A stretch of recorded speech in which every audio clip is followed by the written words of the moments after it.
ಕಲಬುರಗಿ ಜಿಲ್ಲೆಯ ಸೇಡಂ ಪೊಲೀಸ್ ಠಾಣೆ ವ್ಯಾಪ್ತಿಯಲ್ಲಿ 17th ಫೆಬ್ರವರಿ 2025 ಒಬ್ಬರು ಚಂದನ್ ಸಿಂಗ್ ತಂದೆ ಹಶ್ಮುಖ್ ಮೆಹ್ತಾ ಅಂತ 36 ವರ್ಷ ಹಾಲಿ ವಾಸ ಬಿಹಾರದವರು. ಈ ಶ್ರೀ ಸಿಮೆಂಟ್ ಫ್ಯಾಕ್ಟ್ರಿದಲ್ಲಿ ಕಾಂಟ್ರಾಕ್ಟರ್ ಕಡೆ ಲೇಬರರ್ ಆಗಿ ಕೆಲಸ ಮಾಡ್ತಿರ್ತಾರೆ. ಅವರು 17th ಬೆಳಿಗ್ಗೆ ಮೃತಪಟ್ಟಿರ್ತಾರೆ. ಇದರ ವಿಷಯವಾಗಿ ರಾಜ್ಕುಮಾರ್ ಅನ್ನೋರು 32 years ಮೆಕ್ಯಾನಿಕಲ್ ಕೆಲಸ, ಅವರು ದೂರು ನೀಡಿರ್ತಾರೆ ಪೊಲೀಸ್ ಠಾಣೆಗೆ. ಏನು ಅಂದರೆ, ಇವರು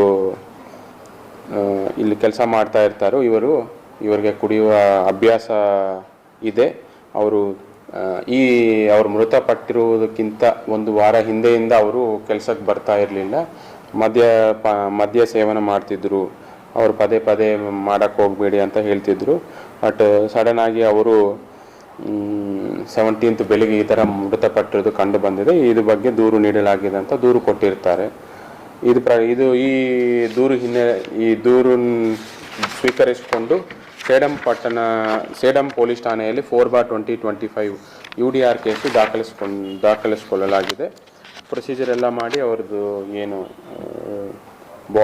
ಏನಿರುತ್ತೋ ಪೋಸ್ಟ್ಮಾರ್ಟಮ್ ಎಲ್ಲ ಮುಗಿಸಿದ ಮೇಲೆ ಅವ್ರಿಗೆ ನಾವು ಕಳಿಸ್ಕೊಡಲಾಗಿದೆ, ಅವ್ರ ಫ್ಯಾಮಿಲಿ ಅವರಿಗೆ ಹಸ್ತಾಂತರಿಸಲಾಗಿದೆ. ಇದೇ ವಿಷಯದಲ್ಲಿ ಕೆಲವೊಂದು ಸಂಘಟನೆಗಳು ಏನು ಅಂದರೆ, ಅವರು ಡೆತ್ ಆಗಿದ ಮೇಲೆ ಅವರು ಸಹಚರರು ಯಾರು ಲೇಬರರ್ಸು, ಈ ಶ್ರೀ ಸಿಮೆಂಟ್ ಫ್ಯಾಕ್ಟ್ರಿ ಆಚೆ ಕಡೆ ಲೇಬರರ್ಸ್ ಎಲ್ಲ ಶೆಡ್ಡಲ್ಲಿ ವಾಸವಾಗಿರ್ತಾರೆ. ಅವರು ಈ ವಿಷಯ ಗೊತ್ತಾದ ಮೇಲೆ ಅವರು ಕೊಲೀಗ್ಸ್ ಯಾರಿರ್ತಾರೋ ಅವರ ಡೆಡ್ ಬಾಡಿಯನ್ನು ಫ್ಯಾಕ್ಟ್ರಿ ಒಳಗಡೆ ತೊಗೊಂಡು ಬಂದು ಕಾಂಪನ್ಸೇಷನ್ನು ಮಾಡಲಿಕ್ಕೆ ಟ್ರೈ ಮಾಡಿದ್ದಾರೆ. ಈ ಹಿನ್ನೆಲೆಯಲ್ಲಿ ಕೆಲವೊಂದು ವಿಡಿಯೋಗಳೆಲ್ಲ ಆಚೆ ಬಂದಿದೆ. ಅವರು ಯಾರು ನ್ಯೂಸೆನ್ಸ್ ಆ ಟೈಮಲ್ಲಿ ಡೆಡ್ ಬಾಡಿನ ತೊಗೊಂಡು ಬಂದು ನ್ಯೂಸೆನ್ಸ್ ಮಾಡಲಿಕ್ಕೆ ಯಾರು ಟ್ರೈ ಮಾಡಿದ್ದಾರೋ ಅವರ ವಿರುದ್ಧ 6 ಮೆಂಬರ್ಸ್ ಅವರ ವಿರುದ್ಧ BNSS 129 ಅಡಿಯಲ್ಲಿ ನಾವು ಈಗಾಗಲೇ ಕ್ರಮ ಕೈಗೊಂಡಿದ್ದೇವೆ. ಅವರನ್ನು ನಾವು ತಹಸೀಲ್ದಾರ್ ಮುಂದೆ ಪ್ರೊಡ್ಯೂಸ್ ಮಾಡಿ 6 ಜನರನ್ನು ಜುಡಿಷಿಯಲ್ ಕಸ್ಟಡಿಗೆ ಕಳಿಸಿಕೊಡಲಾಗಿದೆ.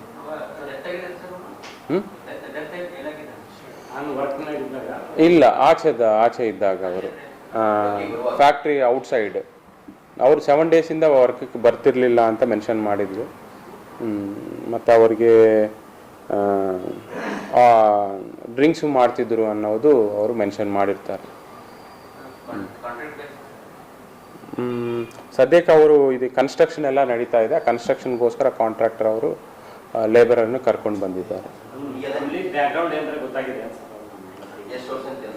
ಅದು ತನಿಖೆ ಮಾಡ್ತಿದ್ದಾರೆ. ಅವರು ಎಷ್ಟು ವರ್ಷದಿಂದ ಕೆಲಸ ಮಾಡ್ತಿದ್ದಾರೆ ಅನ್ನೋದು ತನಿಖೆಯಲ್ಲಿ ನಮಗೆ ವಿಚಾರಣೆಯಲ್ಲಿ ಗೊತ್ತಾಗಬೇಕಾಗುತ್ತೆ. ಅವ್ರನ್ನ ಯಾರು ಕರ್ಕೊಂಡು ಬಂದಿದ್ರು, ಅವ್ರು ಎಕ್ಸಾಕ್ಟ್ಲಿ ಏನು ಕೆಲಸ ಮಾಡ್ತಿದ್ರು, ಎಷ್ಟು ತಿಂಗಳಿಂದ ಇದ್ದರು, ಎಲ್ಲಿದ್ದರು ಅನ್ನೋದು ತನಿಖೆಯಲ್ಲಿ ನಮಗೆ ಡೀಟೇಲಾಗಿ ಗೊತ್ತಾಗುತ್ತೆ. ಬಟ್ ಅವರು 1 ವಾರದಿಂದ ಆಬ್ಸೆಂಟ್ ಆಗಿದ್ರು, ಕೆಲಸಕ್ಕೆ ಬರ್ತಿರ್ಲಿಲ್ಲ, ಅಲ್ಲೇ ಶೆಡ್ ಕಡೆನೇ ಇರ್ತಿದ್ರು. ಬಟ್ ಸಡನ್ನಾಗಿ 72 ಅಲ್ಲಿ ಡೆತ್ ಆಗಿದ್ರು. ಅವ್ರೇನಾದ್ರು ಕಾಂಪನ್ಸೇಷನ್ ಸಿಗ್ಬೋದು, ಅವ್ರ ಫ್ಯಾಕ್ಟ್ರಿ ಅವ್ರ ಕಾಂಪನ್ಸೇಷನ್ ಸಿಗಬೇಕು, ಡಿಮ್ಯಾಂಡ್ ಮಾಡಬೇಕು ಅನ್ನೋ ಉದ್ದೇಶದಿಂದ, ಮತ್ತು ಇನ್ನೂ ಬೇರೆ ಉದ್ದೇಶ ಏನಾದರೂ ಇನ್ನೂ ತಿಳ್ಕೊಬೇಕಾಗುತ್ತೆ. ಬಟ್ ಮೇಯ್ನ್ ಕಾಂಪನ್ಸೇಷನ್ ಕೊಡಬೇಕು ಅವ್ರಿಗೆ ಫ್ಯಾಮಿಲಿಗೆ ಅನ್ನೋ ರೀತಿಯಿಂದ ಅವರು ಅಲ್ಲಿ ಶೆಡ್ ಅವರ ವಾಸವಿರೋ ಜಾಗದಿಂದ ಅವರು ಬಾಡಿನ ಶ್ರೀ ಸಿಮೆಂಟ್ ಫ್ಯಾಕ್ಟ್ರಿ ತಗೊಂಡು ಹೋಗ್ಬೇಕಾಗಿದ್ದರೆ ಈ ಇನ್ಸಿಡೆಂಟ್ ಆಗಿದೆ.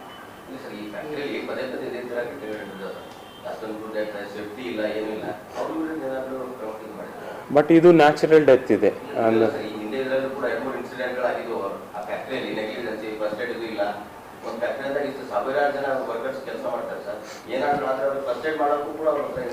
ಈಗ ಅದು ನಾವು ಲಾಸ್ಟ್ ಟೈಮ್ ಆಕ್ಸಿಡೆಂಟಲ್ ಡೆತ್ ಆದಾಗ ಅದು ವಿರುದ್ಧ ಕೇಸು ರಿಜಿಸ್ಟರ್ ಮಾಡಲಾಗಿದೆ. ತನಿಖೆ ಮಾಡಿ ಕೋರ್ಟ್ಗೂ ನಾವು ಚಾರ್ಜ್ ಶೀಟ್ ಫೈಲ್ ಮಾಡಿ ಕೋರ್ಟ್ಗೆ ಕೊಡಲಾಗಿದೆ. ಬಟ್ ಅದು ಸೇಫ್ಟಿ ಎಲ್ಲ ಅದರ್ ಡಿಪಾರ್ಟ್ಮೆಂಟ್ ಅವ್ರು ನೋಡ್ತಾರೆ ಸೇಫ್ಟಿ.